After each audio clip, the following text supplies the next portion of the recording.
દાહોદના ધાનપુરમાં લાંચો આચાર્ય એસીબીની પકડમાં આવ્યો છે।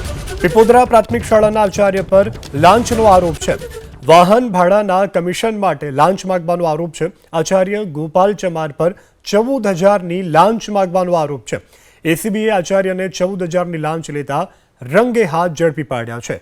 તો પીપોદરા પ્રાથમિક શાળાની આ ઘટના ભાડાના વાહનના કમિશન માટે લાંચ માંગવાનો આરોપ છે। વાહન ભાડાના કમિશન માટે લાંચ માંગવાનો આરોપ છે। આચાર્ય ગોપાલ ચમાર પર 14,000ની લાંચ માંગવાનો આરોપ છે। એસીબીએ આચાર્યને 14,000ની લાંચ લેતા રંગે હાથ ઝડપી પાડ્યા છે।